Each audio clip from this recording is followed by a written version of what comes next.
各位同学，大家好。Good evening, fellow practitioners. 我们听了几天的净土哦，那今天有同学问我说：“老师，那去净土要做什么？”有没有人会有这种疑问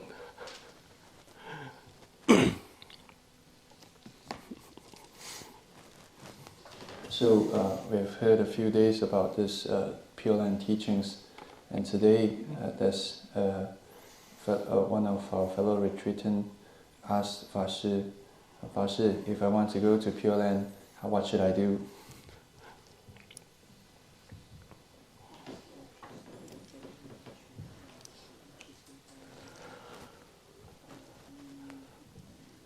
这个有的人这个听到极乐世界的时候，非常的向往，然后呢，其实世尊告诉我们，不只有一个极乐世界可以去。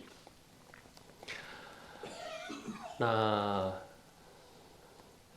玄奘大师他在前往这个西域取经的过程里面，然后他有一次其实已经接近这个印度的这个疆土了，但是他就被在地的当地的一个算是一个宗教的看到他玄奘大师长得非常的庄严，然后就把他抓起来，然后准备把玄奘大师拿来做成他们祭祀的就是把它献供这样子。那玄奘大师既然被抓起来了，那他内心他并不惊慌他就刚好把他抓起来的这个空间，可能他也足以能够盘腿端身正坐。所以他端身正坐之后，他就正思维说：这个弥勒菩萨，很可惜我没有这个因缘能够去看到你所写下来的这个经，就是《瑜伽师地论》嘛。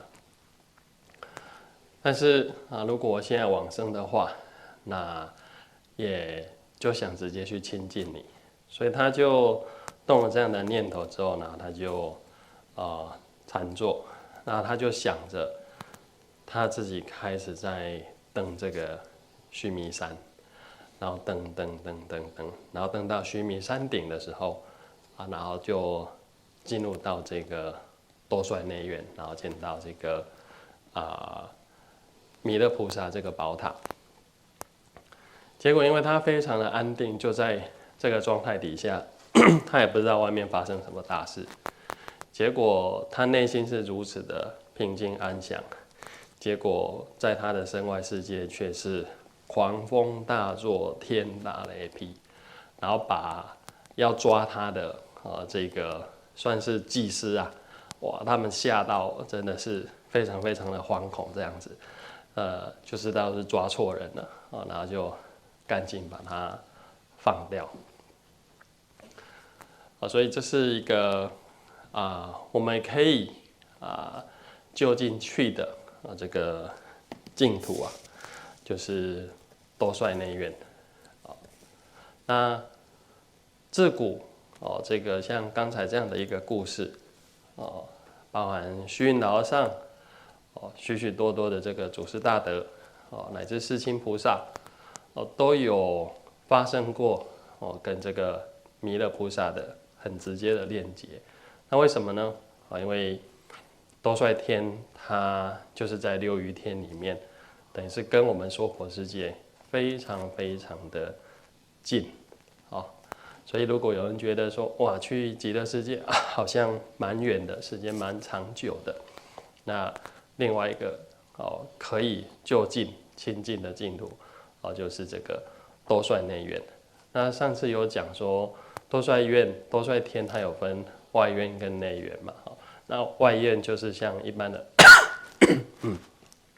天堂的生活这样子，很快乐，然后享乐。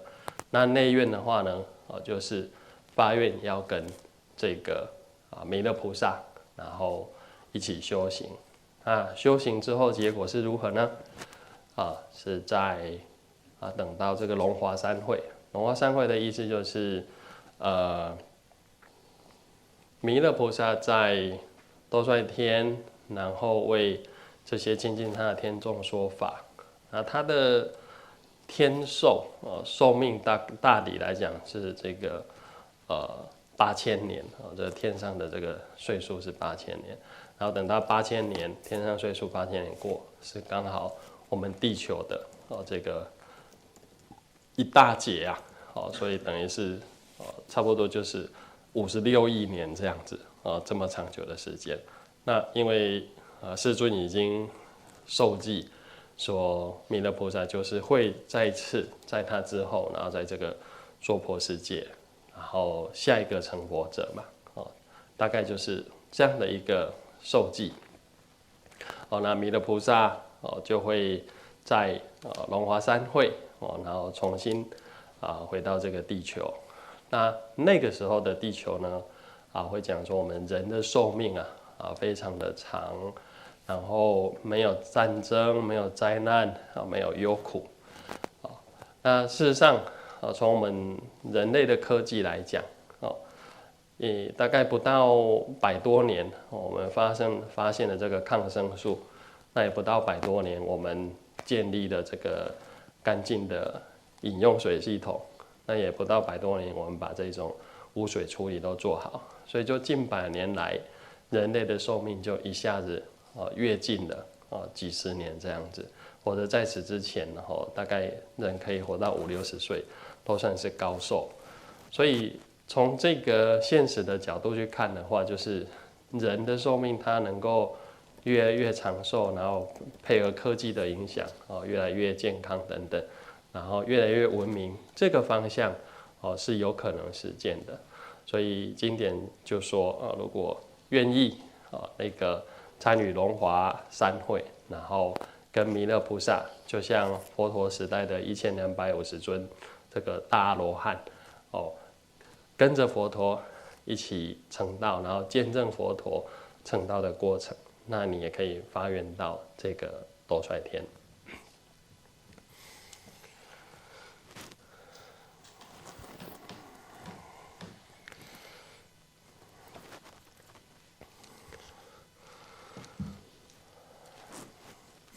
So, as people, after listening to these descriptions of the Sukhavati, they really resonate, they really feel that they want to go. But actually, the Tathagata or the Buddha actually teaches or told us that there is more than just one Pure Land there for us to be able to reborn at. So, for instance, Master Xuanzang, when he is traveling to the west, that means he's traveling to the land of India. There's a few times where Master Xuanzang was very near to the land of India already. It's already at the borderland of the India. But because he was being caught by those locals at these borderlands of the land of India, because of how handsome or how upright he was, his looks are very good. So these locals near this borderlands of the India, they have this rituals of sacrificing human alive to their deities. So they have this idea of sacrificing this good-looking young priest or monk to their deity. So they've caught him up. But Master Xuanzang, instead of being very afraid, he actually got enough time before they really lock him up. He got enough time to put his legs into this lotus, folded his legs, and then he started to contemplate. He started to have this arise this thought saying, Maitreya Bodhisattva, your teachings of the Yogacara Sastra, I might not be able to see them or learn them with my own eyes or with my own mind. But it's okay. He then aspired to be reborn at this place where the Maitreya Bodhisattva is residing at that time, which is at the Tusita heaven, at the inner court of the Tusita heaven. So he started to meditate, and in the state of meditation, started to visualize or contemplate that he is slowly moving upwards at the Mount Sumeru. So slowly hiking or moving upwards from until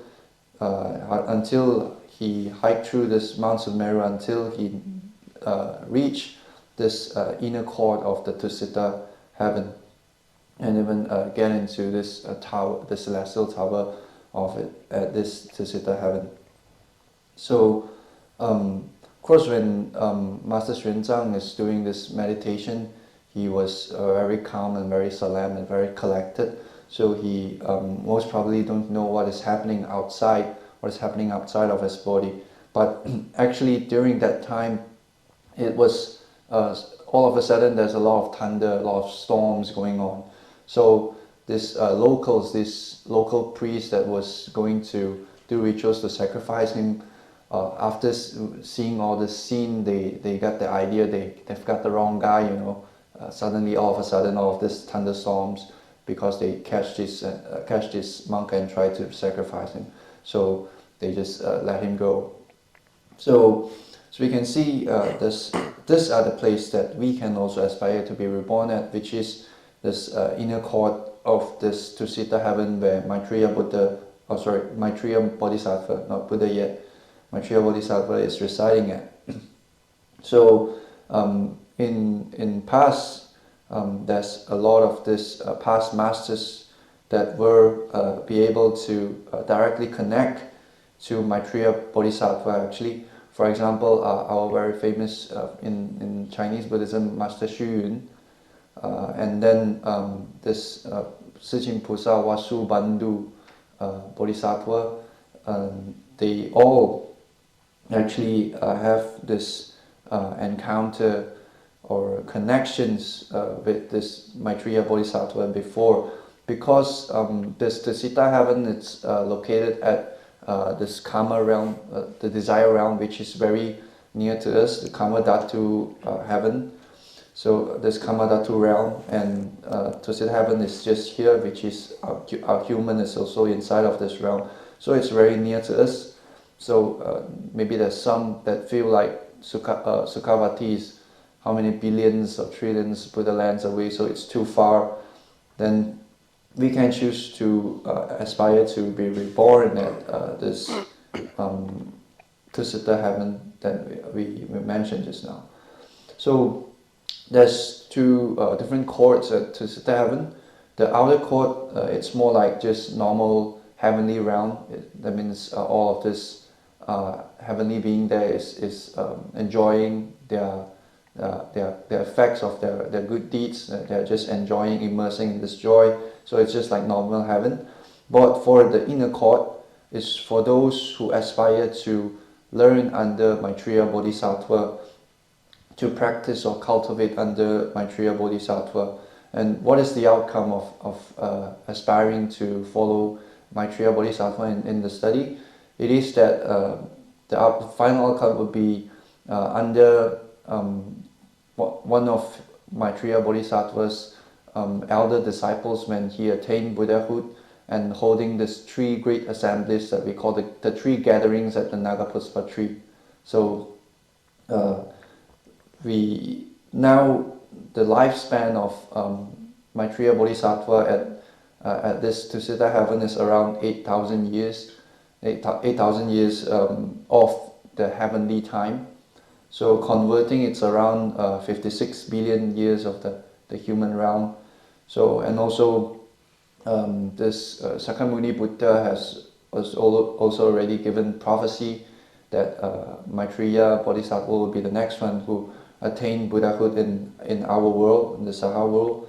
So, but there's also a lot of details being described in that prophecy that when Maitreya Bodhisattva finally attained Buddhahood at this Saha world, there will be no war, there will be no catastrophe, there will be no suffering, and it's like it's a peak of this civilization. You know, at our just looking at our own human history of our own civilization, we see after this, after they've introduced or they've invented this antibiotics and all of this advancement in terms of medicine or in terms of how they control, manage all this wastewater, all this environment, we can see people, the average lifespan that we had before was around 50 to 60 years old, but see how it actually significantly prolong the human lifespan. So this is very much possible, and it's true that it's mentioned in the sutras that at that time, so far in the future, that there will be no all of this suffering, and then people will be very long life, very healthy. So it was at that time, this people that aspire to be born at Tusita heaven, inner core of it, they cultivate or train under Maitreya Bodhisattva, and then when Maitreya Bodhisattva so-called descend down to this Saha world and then that time this world had changed into a pure world, and then he will attain Buddhahood, and that time these people will be the elder disciples of Maitreya Buddha, and they can all, if there are these people that aspire to be the elder disciples of Maitreya Buddha, we can aspire to go to the Tusita heaven, the inner core of it, to cultivate Maitreya Buddha or Maitreya Bodhisattva.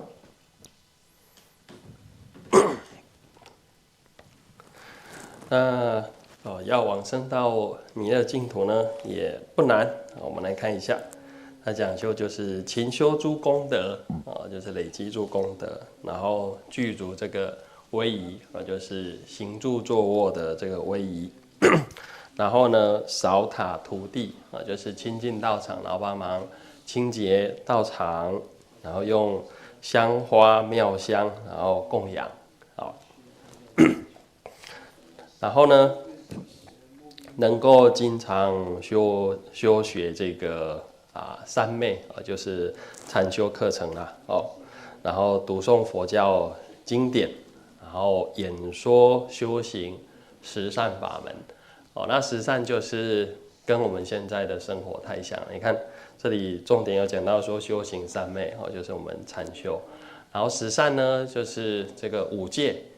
五戒里面再把这个口业再把它细分就是不这个妄语然后不恶口妄语就是说话说骗话，然后让人家上当受骗嘛那恶口就是讲出这个很不好的话，然后让人家受到伤害。那不绮语就是不讲很华丽的话，然后怎么样这个是你背后的动机目的也只是为了让人家相信你或者引发一些事端。那两舌呢一样就是像这个人说这个人怎样怎样，然后又像这个人说这个人怎样，让他怎样产生彼此的这个斗争这样子。他把口业又把它衍生出4个项目。那衍生完之后呢就是修不贪，然后修不嗔，然后修不痴然后这个生活几乎就等同是我们在禅修的过程。所以历来的祖师大德基本是禅修禅宗的非常多数都是发愿往生这个兜率天这个因为都想亲自见证这个弥勒菩萨在这个娑婆世界成佛嘛。然后呢，这里面除了刚才讲的这6件事之外，另外有一个5种行因就是说你要发愿当下去累积这个专修这个功德也可以。那当然就是受持5戒，然后在家居士就受持这个8关斋戒。但5戒本身在如果是已经有家庭生活，它是属于不邪淫嘛。但是如果受持8关戒的时候，就要把不邪淫改成是不淫。那8关斋戒，昨天有讲到，它是1日受，1日1夜受，然后它不需要有法师，只要在有佛像的面前，那你发愿要受，就是在明相出的时候，那你就发愿自是受8关戒斋。那1日1夜过之后，你要受也可以，但是要重复，就是你要自己每一天都这个要在佛前这个自是受，就是宣告一次。不能说我接下来3天都要受，没有，就是每一天都宣告一次。那这个是一个方便，因为没有法师在，那你自己在有佛像的前面，你就可以自是受，是一个很方便的。那当然出家众就是把自己的这个具足戒照顾好，然后身心清净，然后但是这里又有一个很特别的条件因为它是属于大乘法，所以没有特别要求解脱如果你一旦求解脱的话，因为当下就入这个什么如果是这个出果你看期往返，或者是这个甚至到阿罗汉果具足解脱就不往返了，那就没有因缘了所以这里他特别有留这个惑，就是说你不用把这个不求把这个烦恼断求完但是并不是代表说我们就那这样我就不要去处理我的烦恼，不是，他只是说不要厌离，然后就在你修行的过程里面然后直接取这个正果的果位然后一样也是修这个十善法，然后视为兜率天的这个妙乐这样子。好，那具体日常生活怎么累积呢？就非常简单，就是称南无弥勒菩萨或者是南无当来下生弥勒佛，就是称这个名号弥勒菩萨弥勒菩萨这样子，然后发愿你要回向求生这个兜率天这样就够了所以这个条件怎么样非常的简单那这里谈到说，其实每尊佛他都有他成就的净土。我们知道说，像我们背后的这个佛像这个释迦牟尼佛的像很有名的，就是他做一个触地印那他就是在菩提树下，然后即将成道之前，那因为他已经具足了各种这个神通嘛，他有这个感应，所以他知道这个接下来这个魔王就会派他的女儿还有派这个魔君会来跟他进行这个扰乱他的这一幕嘛。所以在这个时候，佛陀他从定中出来，他的手就轻轻的碰了一下这个地。那这么一碰之后呢，这个地神就出现。那地神出现的原因就是他让地神去见证这个佛陀如何面对这个魔王的威胁跟这个诱惑所以有一个见证者在所以这个佛像如果做这个动作，就会把它称为触地印。那通常会链接到这个故事就是他成佛的那个过程。但是对我自己的想法是，可是他那个时候还没成佛他是经过了这整个过程，然后内心还是非常平静这样子嘛。所以反而我比较偏向另外一个故事是，有一次阿难他跟佛陀讲，哇，这个五浊恶世，这娑婆世界的种种的这个苦难这样子佛陀听完阿难这样子讲完之后，佛陀也是轻轻的把这个地触了一下，就在触的那一瞬间，阿难看到眼前的娑婆世界，俨然就变成了这个非常清净光明的这个释迦牟尼佛的净土。所以这个秽土跟净土其实是同时存在但是因为我们众生有烦恼，所以看到的种种是恶相。但是佛陀他成佛的角度来看，没有一个众生不是佛，所以我更喜欢说，与其用佛陀降魔的那个过程来解说触地音，不如说佛陀在这个时候，他当下每一处每一念其实都是净土。所以也因为这样子，大家就想说，哇，那个要求生极乐世界，虽然远近跟我们没关系啦，因为你看再怎么远佛陀阿弥陀佛就是用他的这个什么殊胜的愿力，让我们一刹那一眨眼一伸手就是到那边了。所以远近跟你有什么关系？没有关系啊，对不对？然后大家要觉得时间很长，就像大家来打气这样子，这个身体越来越松，方法越用越熟练，然后日子越过越简单。有没有觉得现在日子是，怎么做一下就吃饭了，做一下就吃饭了，然后听一下开始就要睡觉了，这样子，怎么这个时间越过越快？我跟你讲，极乐世界就是这样子，因为太开心太快乐了，快乐时间总是怎么样？过得特别的快，特别的短暂，所以你用那种身心世界去看，会觉得说为什么要那么长的时间？不然不够你修行哦。其实是大体上是有这个含义的，但是有没有我们同学就想，那除了好像这个极乐世界比较讲到是往生后的，那我们现世呢？现世能不能就修这个阿弥陀佛的法门呢？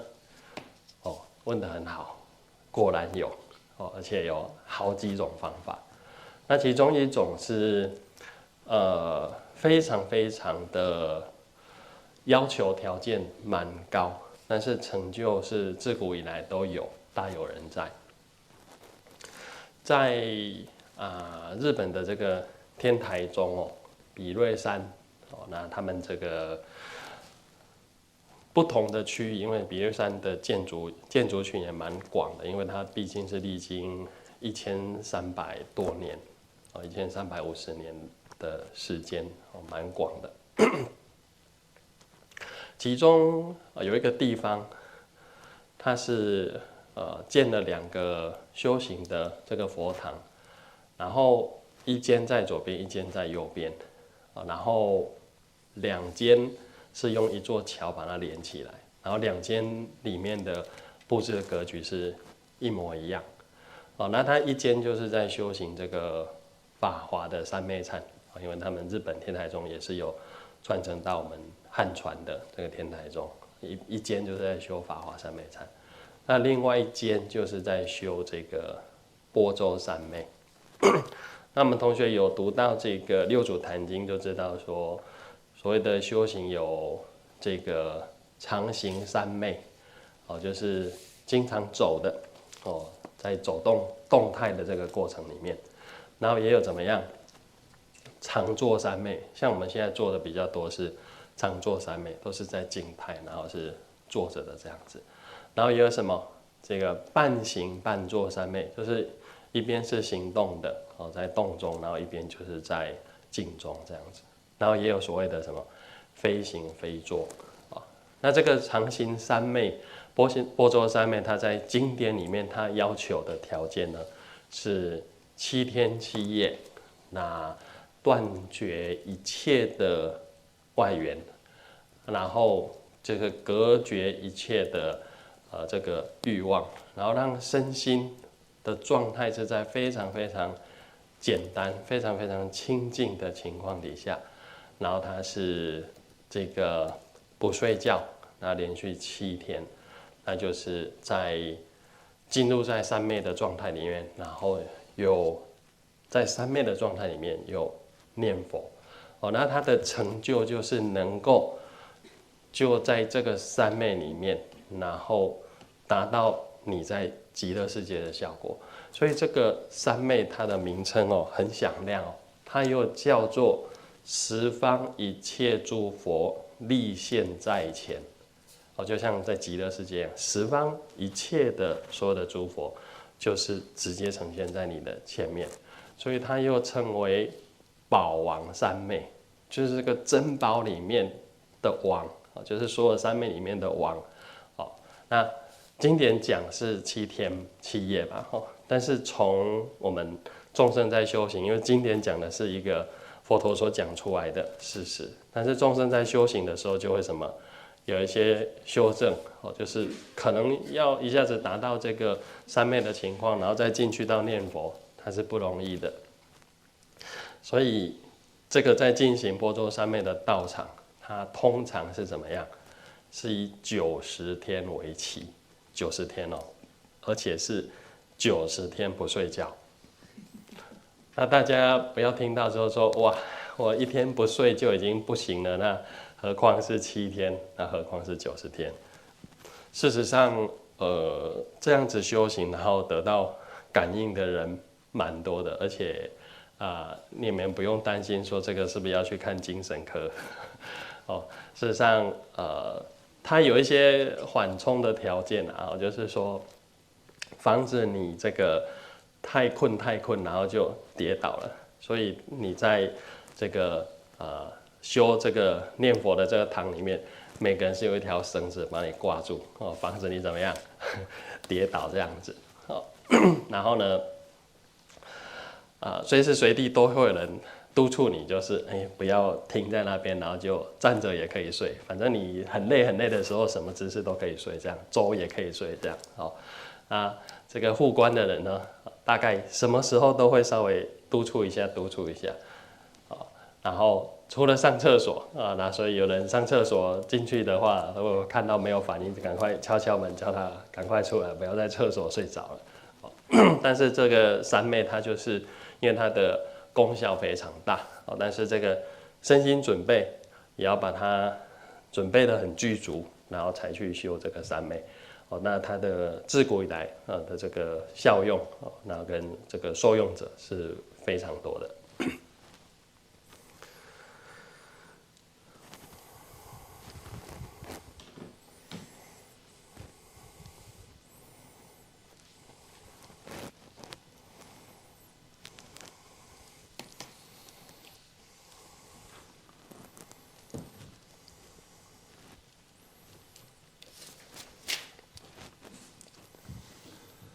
So, we mentioned just now, it's not too difficult for us to be reborn to meet Maitreya Bodhisattva.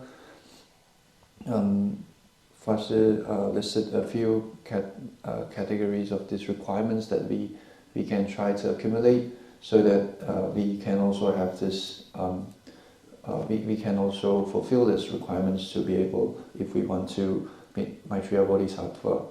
So, the first one is to accumulate all kinds of virtuous merits. This is the first one. And then the second one is to take good care of all manners, including how we walk, how we stand, how we sit, and how we lie down, how we sleep. So there's different types of ceremonial observance that we take good care of this manners. And then the next one is to always help out in cleaning monasteries or these temples. So help out in cleaning. And then fourth one, to offer incense or to offer flowers to this Buddha images, Buddhist, to offer these flowers and incense. And fifth one, to always learn or practice samadhi. So always learn or practice these meditations. And then 1, 2, 3. To always read or study these sutras, these scriptures. And then 6, to always, if I have the opportunity, to share or preach. There's all kinds of Dharma doors or different approaches of the Dharma. And these are the few. So these are all actually included. The last one is this 10 virtuous deeds. So this are actually very similar to what we are doing right now inside of the retreat. And when we are talking about this 10 virtuous deeds, it is actually just a more a detailed version that is from these 5 precepts. So the first 2 is the same one, not killing, abstain from not stealing. And then, of course, the third one is also the same one, sexual misconduct, abstain from sexual misconduct. But for in terms of the speech in this 10 virtuous deeds, it's elaborated into 4 different virtues because of how there's different details to it. The first one is truthfulness, that means we don't lie. Then harmonious speech, which means we don't do divisive speech, we don't use speech to divide different groups of people. Then kind speech, which is in contrast of harsh speech. And then meaningful speech in contrast of idle chatter. And then other than this 5 are those that is directly connected to the 5 precepts. And then there's 3 left in this 10 virtuous deeds is to cultivate non-attachment, which is to cut off greed, cultivate non-aversion, which is to cut off hatred, and then to cultivate or to have this right view, which is in contrast to wrong view. Then we can see all of this, it is actually very similar to our life inside of a retreat, or similar to a life of a chant practitioner if we practice daily. So in fact, especially in the chant school in Chinese Buddhism, a lot of these past masters or these patriarchs, after the end of their life, a lot of these past masters, they get to, or most of them actually aspire to be reborn at the Tusita heaven at the inner court to meet Maitreya Buddha there. Because it's actually very auspicious to be able to see with your own eyes, witness it, that Maitreya Bodhisattva eventually become Buddha at that time when he descended down from Tusita heaven. So a lot of these past masters actually aspire, and some are there already. So when we talk about holding or keeping this, upholding this 5 precepts and 8 precepts, it's not hard, it's not difficult. Some you don't, for example, yesterday we've mentioned how we can try to practice upholding these 8 precepts. It's not difficult even for us to uphold it one day, one night, even without monastic, for that to sort of officiate this observing of these precepts. Fashi mentioned yesterday, we don't need to have a monastic. We just need to be at a place where there is a Buddha Rupa or a Buddha image there, and then we can then contemplate, and just make sure it was before the sunrise, before we can see our prints of our palms with the sunlight, so that is considered before the days have started. So then you can then in front of a Buddha image and then just contemplate and arise this thought that you want to uphold this 8 precepts for one day, one night from that time onwards. So you can observe it with on your own without a monastic. And also actually it is also possible if you want to hold on to these 8 precepts for more than one day and one night. You can continuously hold these precepts, but you have to do this observance each and every day. Sort of like you have to renew the observance. So the next day you will have to again go to in front of this Buddha image and then arise this and contemplate that you want to uphold it again, and and then continue to observe these 8 precepts. So this is how we can ourselves try to uphold or observe these 8 precepts in our daily life. So Then after saying, other than doing these 10 virtuous deeds, if you want to be reborn at the Tusita heaven, you can observe precepts of 8 precepts, and then also if you are monastic, you can keep good precepts of your own monastic precepts.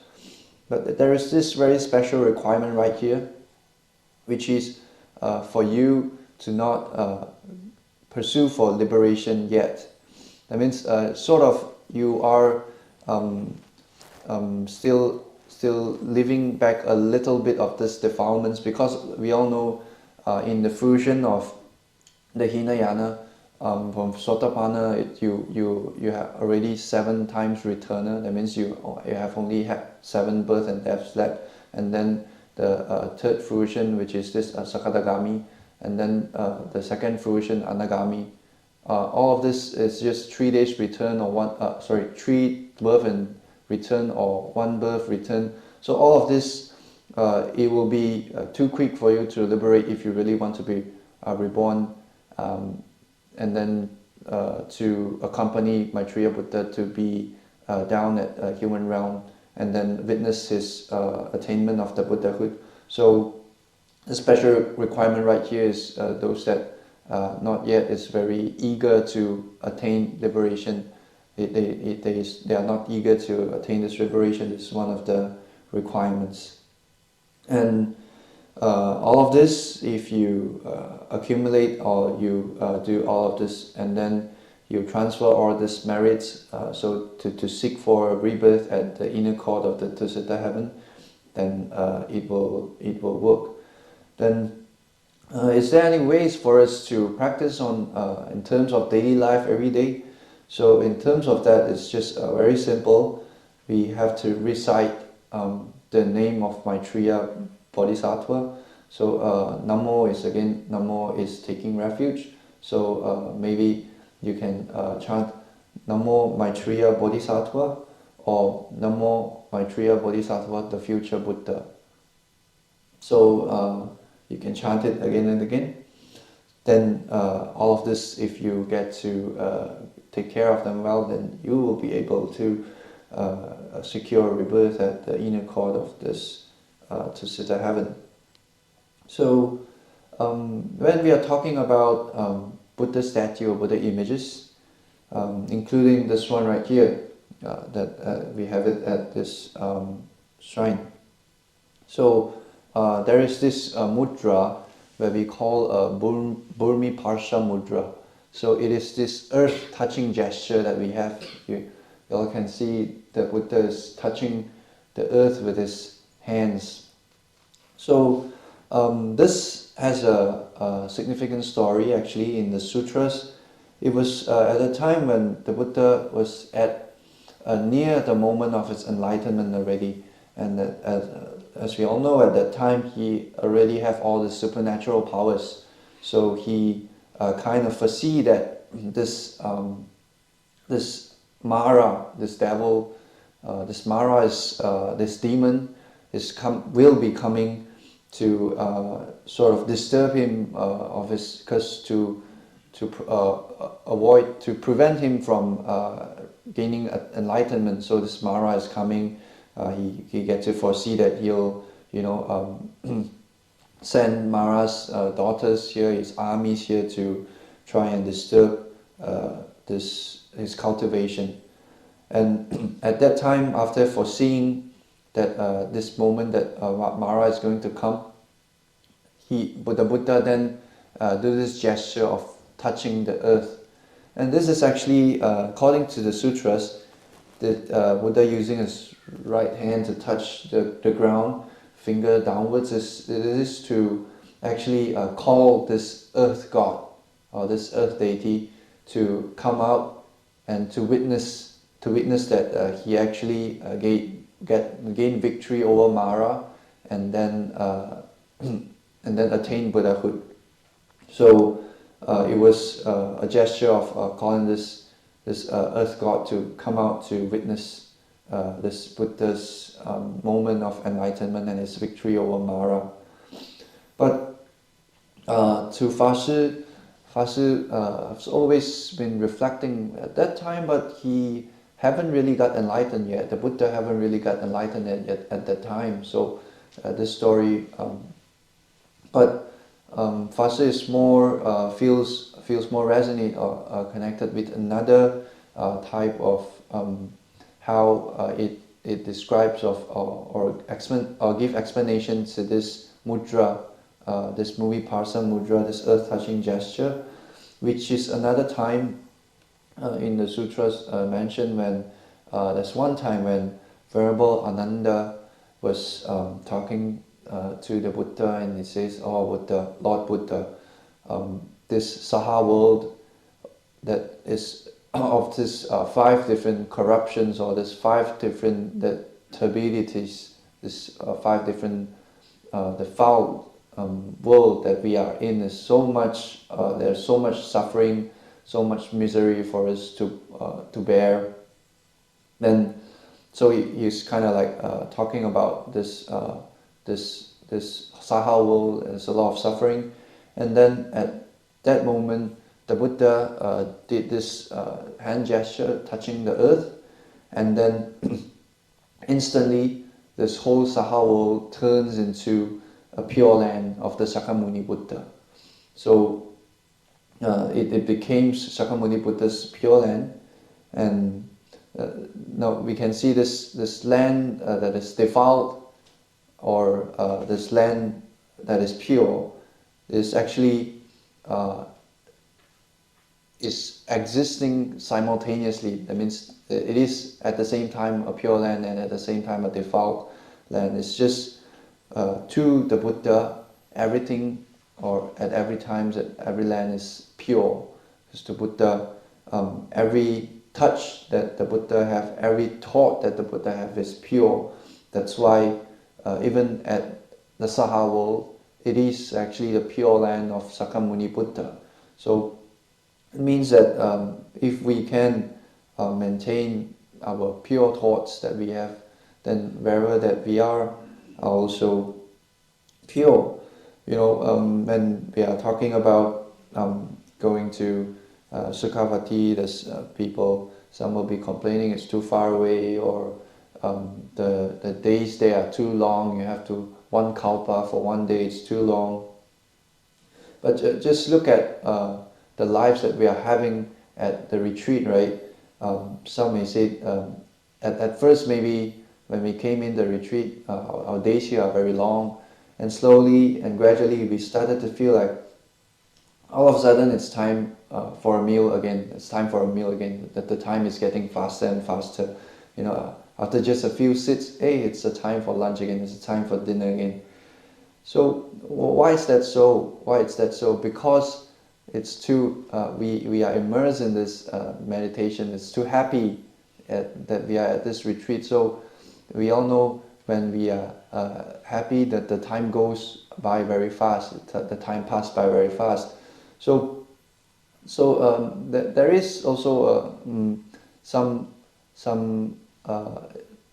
it's kind of explains why at Sukhavati they need to have such a long day. They need to have 1 kalpa, because it's too happy or too blissful for you to be there, that your time passes away so quickly. So maybe that's why that is why their days are so long, so that we can have enough time there to cultivate or to practice, or not the day will go off very fast because of the blissfulness. So first, some very good students have asked this question. Sukhavati is more of like how we are going to reborn when we die, after we die. Isn't there any methods, the Pure Land teachings methods that we can try to practice and attain, or get some attainment during life, during that we are not dead yet, provided that we are not dead yet, we can still have some kind of attainments with the Pure Land teachings? Indeed, there is some methods that is available in the sutras, but with very strict requirements, very strict requirements. but these people, in terms of whether there's people gaining any attainment, there is actually a lot if they really get to fulfill these strict requirements. So there's this Tiantai monastery, Tiantai school monastery at Japan.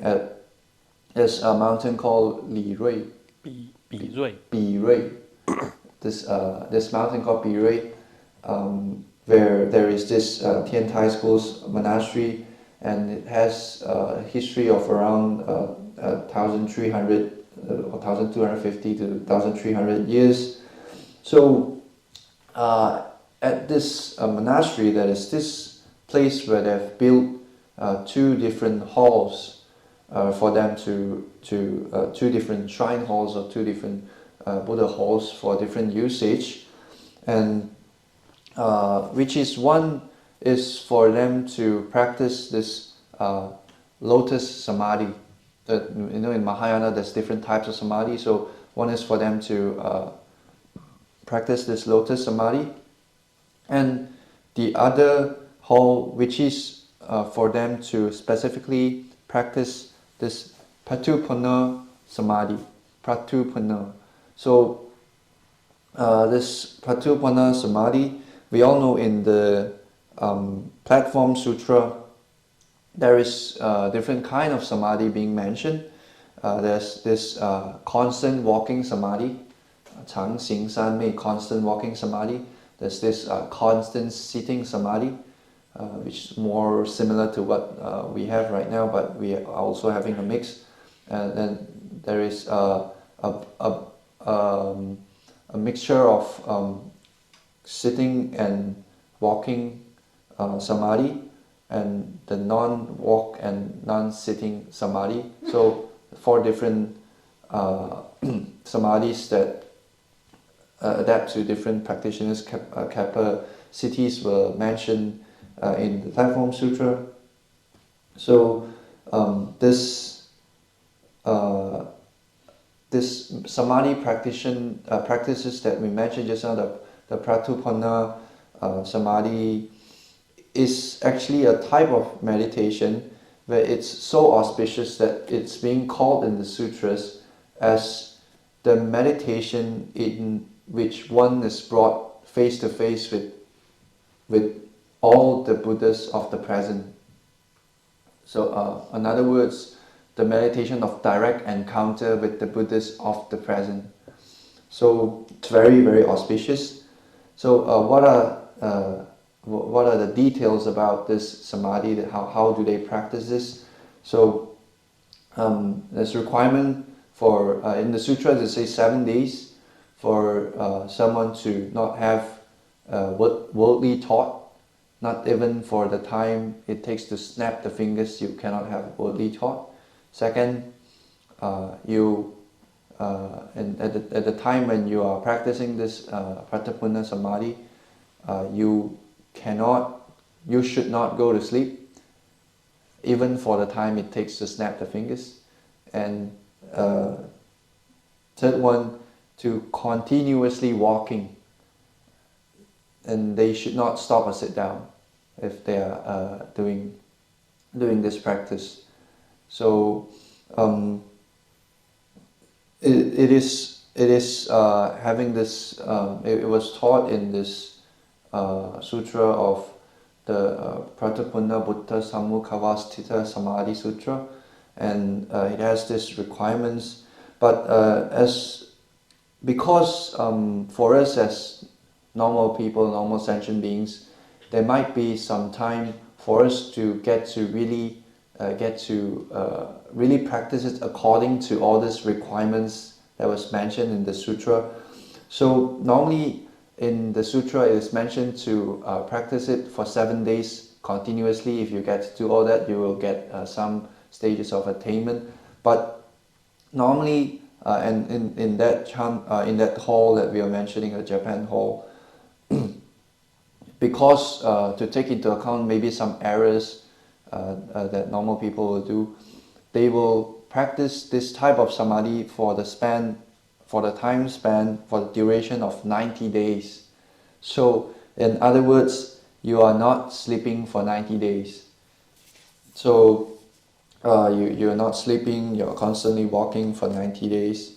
And but for those who really got some connection or some more religious experiences that you say, there's actually a lot of people get if they really follow this very strict way of practicing this Patipana Samadhi. So at that hall that we mentioned earlier, some, because they are too afraid for you to get too tired and you will accidentally fall because you can't really sit, right? You are constantly walking but you're tired, and they are afraid to prevent people from falling when they're practicing this type of samadhi. Apparently they'll be using these ropes to tie them and then tie it to the roof maybe. So you are constantly tied in an upright position. If you get too tired, you won't be falling down. Then all of the time there'll be someone sort of like supervise you. They look after all the retreatants that is there for retreat to practice this type of samadhi, and these people that monitors, most of the time they will be monitoring to prevent you from falling asleep, because when people get too tired, in different positions also you can sleep. Even if you're just standing there, you're just walking, you can still fall asleep if you're too tired. So they'll be constantly monitoring these retreatants to prevent them from falling asleep. To an extent, if someone maybe went to the toilet and maybe this people monitor and they see if they are in the toilet for too long, they'll quickly go there to knock on the toilet's door so that they can wake him up to prevent him from falling asleep, so that it then fulfills this requirements of the practices of this Patipana Samadhi. So of course, for this type of practice, our body and mind should be very well prepared. We should do a lot of preparation. We should be very prepared before we then try to engage into this practicing this type of samadhi. Then only it will be effective to our cultivation or our practice.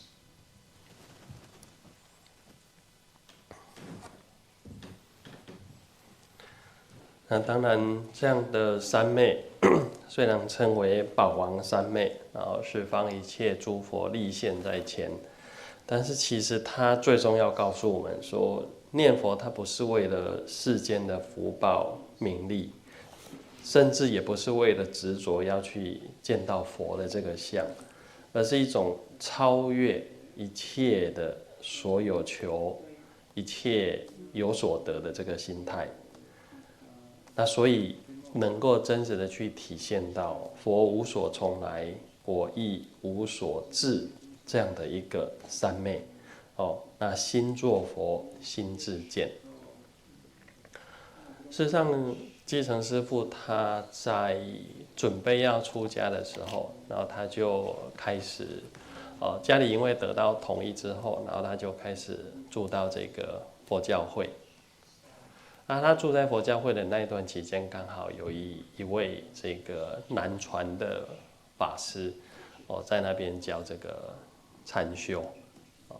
那他教的方法之前大概师父有提过，他是叫做这个关肚子的呼吸嘛，这个肚子吸气它就胀起来，就是膨起来，然后这个吐气就扁进去，这样子都是关这个肚子的吸胀扁胀扁这样子。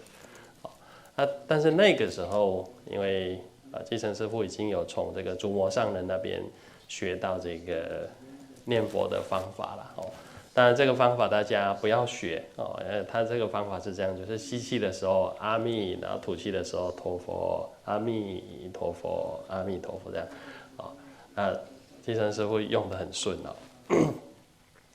所以这个南传法师这个问继承师父用什么方法的时候他就讲说他念佛的方法这样子。那这个南传法师也很特别哦，他并没有去去讲大乘哦，但是他就问了继承师父一句话，就说阿弥陀佛在哪里？哦，既然你念阿弥陀佛，那当下继承师父他很直接的一个念头，他也不假思索的就回应，就拍着这个胸口，我就是阿弥陀佛。这是什么意思呢？事实上我们在修行的过程里面，像这个《般舟三昧经》，它告诉我们，其中有一句重点就是心作佛。你的心作佛的话，心自见。心就自己是能够去完全知道你心是作佛的，心是佛心，那你的心当下就是佛心，然后佛心即是我身。事实上它是超越这种看这个相的这个境界啊。那这里也谈到一个禅宗的故事，就是这个大美祖师然后这个他的师父教他一个法门然后他开悟之后他就一直笔记着他该开悟时候的当下这个心境叫做这个即心即佛这刚才讲的这个佛心即是我我即是佛心这样子。然后呢，过了好一段时间他自己就独自用功去的。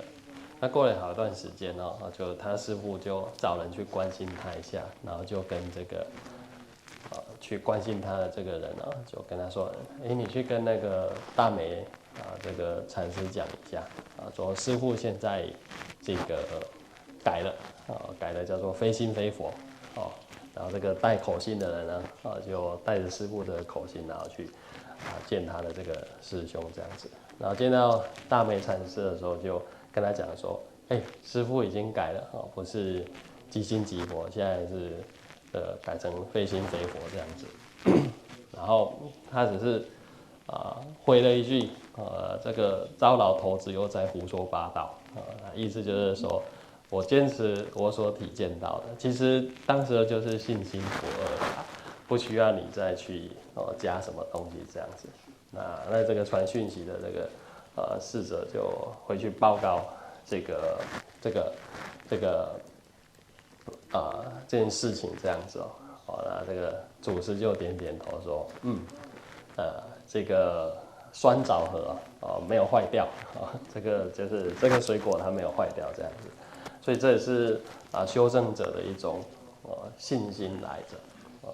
那我们谈了几天的净土，那事实上净土它实际存在，就是它诸佛用这么大的愿，用这么大的心去接引众生那当然是给众生方便特别你看这个阿弥陀经的这个下品莲花的时候，乃至这个太公但是就是有缘，你也要有这个福报，就是临终的时候还有人能够为你散说这个极乐世界的殊胜，那你当下还能够有机会去听闻跟响应，其实讲一讲也不是那么容易的但是这样的一个情况我想这个在祖师里面或是在修行人里面，它已经是萌生了很多的这一种，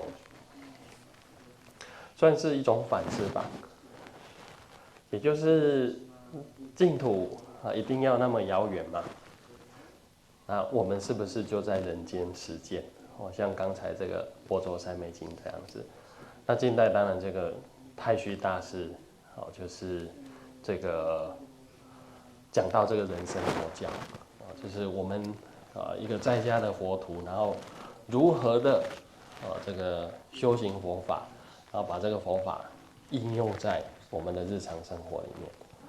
那英俊导师呢这个就提到这个净土在人间净土其实不在他方我们这个修行如理思维修行的时候，就好像是我们现在大家一起在这里修行彼此把自己的方法照顾好，然后彼此又尊重然后我们这边的学员，虽然我们是不讲话，但是内心是彼此护念大众它就是一方净土。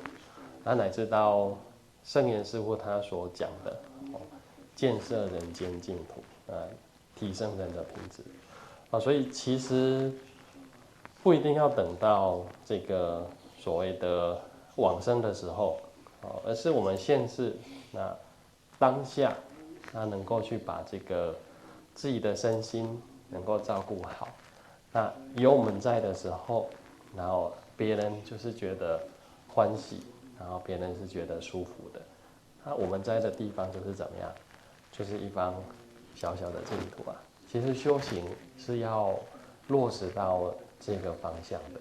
那当然这一切的基础都不会离开我们的禅修就像同学这几天在用功然后方法越用越细，然后身体越放越轻越松，那就怎么样越能够发现这种内在的安定。你一深入方法之后，原来这个安定不是从外面给的，甚至你开始有这一丝的这个法喜，有一丝的这个禅悦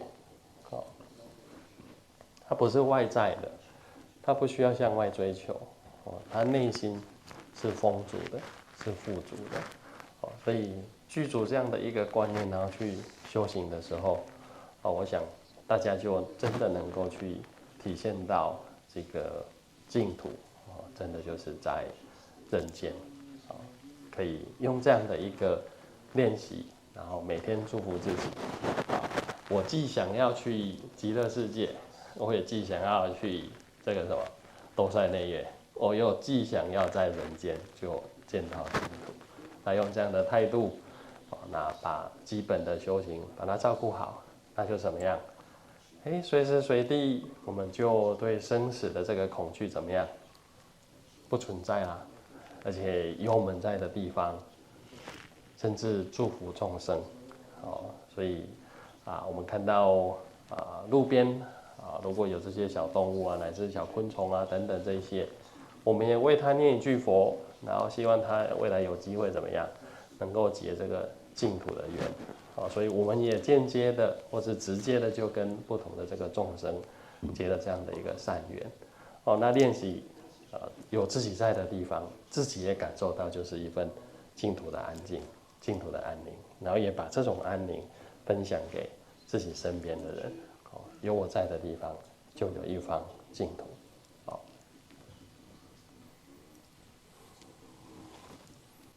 This samadhi that we mentioned earlier, Pratapana samadhi, I left out the quite important part, which is actually through this process of not sleeping, constantly walking, and when he's constantly walking, he is also constantly reciting or recollecting this the Buddha's name or recollecting the Buddha. So that was the essence of actually this whole Pratapana Samadhi training. So this type of Samadhi being called the Samadhi or this meditation of which one is brought face to face with the Buddhas of the present, or even at times it's even being called the Dharma King Samadhi, Dharma King Samadhi. So it's very auspicious, but actually the essence of this Samadhi, it is actually to tell us that chanting or reciting the Buddha's name, it is not for this worldly fame, this worldly benefits. It's also even not to see the Buddha's form only, not to see his form. It is actually to transcend this all different kinds of seeking mindset, is to transcend all seeking. So, because the Buddha, we have to know that the Buddha is also not. The Buddha is also sunyata or empty, and then ourselves have nothing to Sorry. And we also have to have this understanding of this idiom 我无所从来我亦无所去, which means I have nowhere from which I came, I also have nowhere to go. So it's in a sense it's this very deep grasping of this sunyata, this emptiness. So this is what the practicing of this samadhi wants us to be able to understand. So in fact, in the sutra of this Pachupuna Buddha Samadhi, Pachupuna Buddha Samukkhavastita Samadhi Sutra, there is this verse right there, which means, sorry, that's the after. Okay, in fact, there's a story about Master Jicheng when Master Jicheng was preparing to be ordained as a monk, and Master Jicheng was already staying at a Buddhist association back in Malaysia. Was already staying at this Buddhist center, and at that time, just happened to be there is this Theravadan monk, this Theravadan teacher, meditation teacher. This monk came to that Buddhist association to give teachings. If you all have heard before the story where Master Jichen, before learning the chant with Master Sengye, he was practicing with this observing the belly, the arising and falling of the belly when you breathe. So that is taught by this Theravadan monk back then at this this Buddhist association. So, but actually, before even meeting this Theravadan monk, this venerable monk, venerable Sir, before meeting him, Master Jichen has already learned from his master that have ordained him, Master Zhu Mo, have actually taught him a method that we are not supposed to learn because it's not the right method. But at that time, Master Jichen has already learned from Master Zhu Mo this type of reciting the Buddha's name method, where because Amitabha or Ami Tuofo, right? So it's when you inhale you recite Ami, then you exhale as Tuofo. So you're sort of mixing the Buddha's name with the breathing method together. So it's not, Vasu do not encourage us to learn that, but Master Jichen was using it very smoothly back then, so he was actually using this method. But so this Theravadan monk, when he arrived at the Buddhist association, so he started to ask all these practitioners what are these methods that you are using. So when this Bhante was asking Master Jichen back then, what methods are you using? So Master Jichen replied that he's using this recollecting the Buddha's method. Then, but this, because he's a Theravadan monk, but it's this Bhante is very special. He didn't say, "Oh, you are talking about something that's on the Mahayana side," but instead he asked, "Oh, you are recollecting the Buddha. So who is the Buddha? And or where is the Buddha?" And Master Jichen, he didn't really think for even a split second. He replied with full confidence, Master Jichen, saying, "Amitabha is me, myself," to the Theravadan monk. "I am Amitabha Buddha." So there's this verse in the Pachupana Samadhi Sutra where it's the mind that becomes a Buddha, the mind that contemplates itself, and the mind is the Buddha mind. The Buddha mind is this very body. So we can see this Buddha is the manifestation of our mind itself, being mentioned in the Pratipana Sutra. It's quite similar to this story inside of our chant school also. There is a story about this chant master called Da Mei. So this Da Mei is it means actually plum. Mei is plum, the fruit, and then Da is great, so great plum. This master Da Mei. So he actually has been taught by his teacher this statement of mind is Buddha, and then just upon hearing this, Master Da Mei experienced enlightening or this great awakening experience. So he was remembering very clearly that mind is Buddha when he enlightened, because he upon hearing this he gained enlightenment, gained awakening. So after gaining or experiencing this awakening, he then left to live as a hermit on his own. Then after some time, his master then sent someone to sort of test him. So he sent a monk to test this Master Da Mei. So this master told this monk to test him by telling him that his teaching has changed from from Buddha is mind, or mind is Buddha. He has now changed that he says that now is no mind, no Buddha. So this monk that is being sent then went to test Master Da Mei. So he asked, what Dharma did you learn from your teacher? Then he said, he taught me mind is Buddha. But then this monk then tells him, your teacher's teaching has changed. Now he says, no mind, no Buddha. Then Master Da Mei, he criticizes straight away. He says, that old man is talking nonsense again.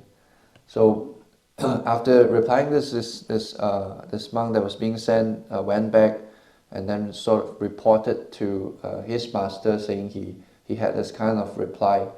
Then when the master heard this, he kind of approved and said, the plum is still fresh, because his name is Great Plum, right? So the plum is still fresh or hasn't gone back.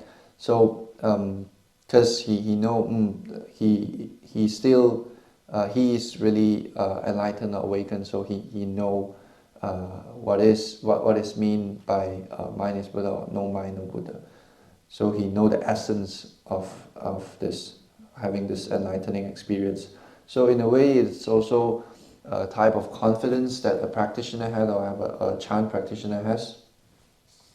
So when we are talking about Pure Land, it is something that truly exists.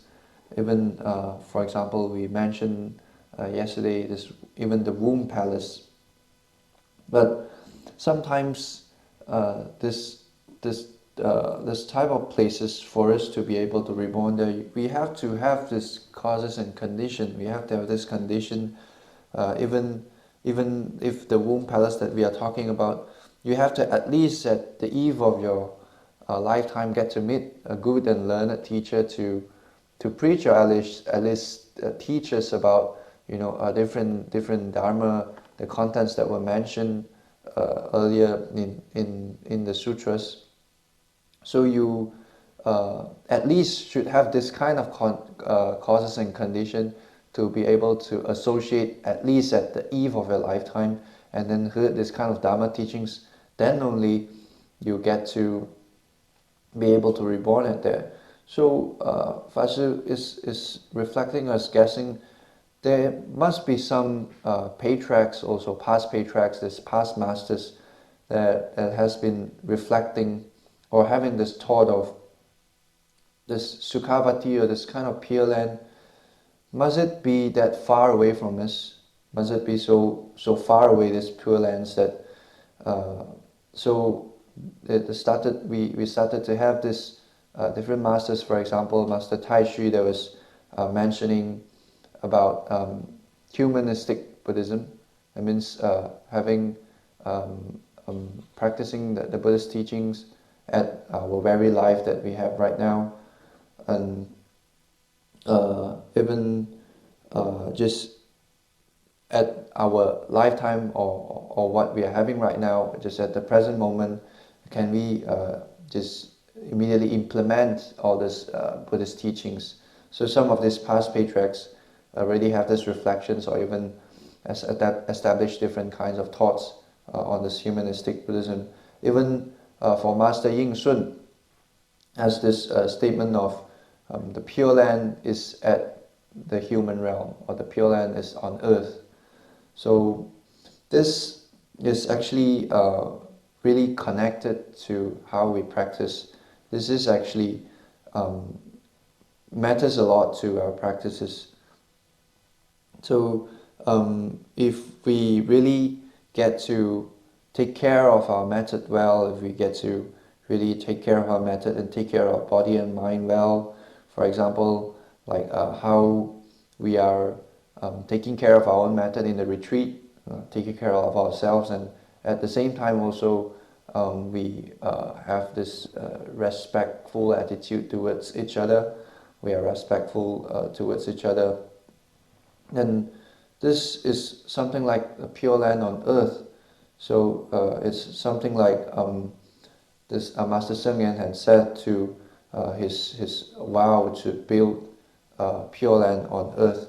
So it is actually true that it's not necessarily a must for us to wait till we then at the end of our life then we be reborn at this pure land or at this Sukhavati. If at this present moment, at this now, we can take care of our body and mind well, then wherever that we are, then that place is actually a small pure land that we have. So this is actually how we should actually practice. Our practice should be directed towards that kind of direction. So for example, we have practitioners here, some practitioners, some retreatants here. When we are diligently practicing, you'll slowly notice that, hey, my mind is starting to get from coarse to subtler and subtler, my body from very tense to slowly more relaxing, and I find this serenity inside of me, this very serene and very calm and steady kind of condition, a situation that my body and mind is in. And it's very deep. So if some of you have this kind of experience, you get to understand that this kind of serenity, this kind of calmness, this kind of steadiness, it is not from the outside, it's not from the external world. It is actually from our inner self, it's from inside. So even some of you might had a little bit taste of this meditative bliss. So when it gives us this fulfilling condition, a situation that our body and mind will be in. So this is a type of how we are actually presenting or having the pure land on earth. So we should embrace this kind of idea, having the pure land on earth. For example, we can always make good wishes to ourselves and other people, whether if we wanted to, after the death of our life, being reborn at the Sukhavati, being reborn at the inner court of this two-sitter heaven, or maybe even having to be able to meet these Buddhas or Bodhisattvas at the human realm, we should really take good care of our own mind, our body and mind. And when we really get to do so, when we are really taking good care of our body and own mind, you'll start to notice when you're in this very fulfilling kind of state of mind, you start to notice after taking good care, your fear towards life and birth and death, your fears towards death, it's not there, it's vanished. So, even if there's places where we are at, see we can have that capacity. We make good wishes if we see different small animals, even insects. We recite the Buddha's name and then transfer this merits to them, hoping that because of this merit transference, one day these animals, this insect will also get their causes and condition, get an opportunity to be reborn at Sukhavati. And this is how we can practice to have to sort of have this, wherever that we are at, that place is a pure land. So VA can also have this kind of practice, and we can also ourselves experience that we are indeed at a pure land. Wherever that we are, we'll feel very auspicious, very calm, solemn, serene. It's like a pure land itself. So sharing this peaceful and calm atmosphere, this peaceful and calm state out there to people around us. So this is the very attitude of, or the very practice of, wherever I am, that place is pure land. So we can all try to practice also, so that wherever that we are at, that place is a pure land.